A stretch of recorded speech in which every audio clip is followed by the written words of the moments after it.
Let me give you an interesting story about how God made me quit smoking cigarettes. So one time I leave an evening service. I get to my neighborhood. I go to the first kiosk. I get a few cigarettes that I needed. But I didn't buy a lighter, a matchbox, because there's a lane I loved smoking on because it was very serene, very peaceful. There's no apartments. It was very good, right? So that's where I loved, walking, smoking as I'm thinking. And there was also a kiosk right there. So anyway, I buy the cigarettes, and on my way there, I see a gentleman seated on the side of the road.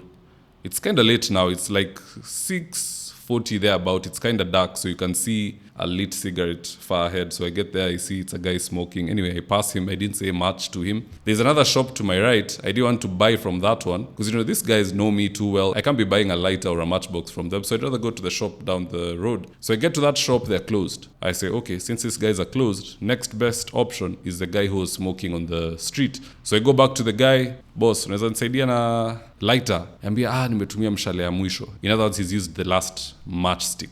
Na ile sigara ulikuwa unavuta imeisha. So now I had to go back to that shop which I had avoided. I go to that shop, I buy the matchbox. As I'm walking home, I light it up, right? See, I'm smoking, and there's a way we do it so that the wind doesn't set you aback. So I light it up, it goes on. I barely even take one puff. Wind comes and turns it off.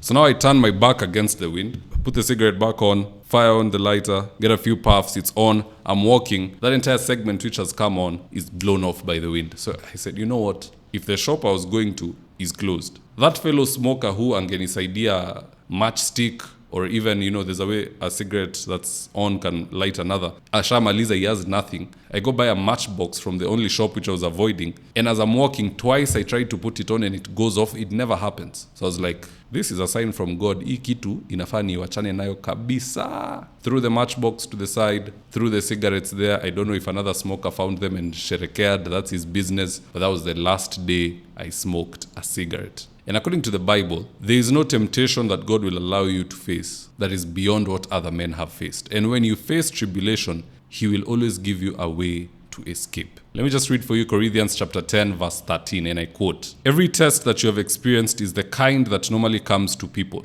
But God keeps His promise, and He will not allow you to be tested beyond your power to remain firm. At the time you are put to the test, He will give you the strength to endure it, and so provide you with a way out, an escape route, if you will." And that is exactly what I saw. I leave evening church service, buy a cigarette, go to the shop, it's closed. The guy who I thought could give me a lighter, he's all out. The one shop I didn't want to buy from, I go buy from them. I get the actual matchsticks. I try lighting up the cigarette twice. Each time it goes off. I felt, this is God telling me that, hey, my son, it's time.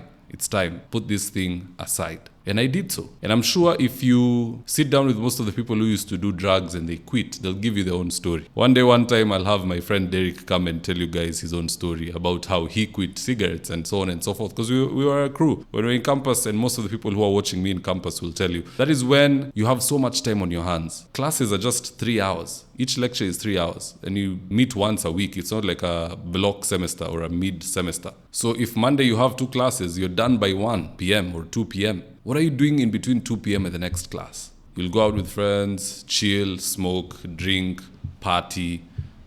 Rarely do people talk about business. In fact, it's just now in this generation that the youths are kind of getting involved in businesses. Because now there's TikTok, you can dance and make money. You can do jokes. Like Crazy Kenna started when he was in campus, I'd like to believe. So be wary. There's a lot of drugs out here. Most people never quit. Some are able to, but having faced the repercussions, I was lucky that God gave me a way to quit cigarettes. So that was just to encourage you, in case you are watching, na wewe ni chronic smoker. There are people who usually do a pack a day. Dunhill or Embassy mzima, the whole pack, they smoke it, they finish. Others do sportsman, roaster, whatever it is. Others smoke cigars, others smoke weed, others it is shisha, others have a jula, others are popping pills like MDMA, whatever drug it is you do. Just pray to God for Him to give you an escape route. There'll come one day, one time, that God will show you, hey, there's a way out. And if you follow that way, like the moment I threw those things that day, I quit so effortlessly. I'm pretty sure if I tried to throw them on any other day, other than that day, it might not have worked out the way most think it would have. But at the end of the day, guys, that's all I have for you today, just to encourage you. I'll be trying to do one video every other day because I've been blasted by many people for leaving this platform just like that. So I'll do my best to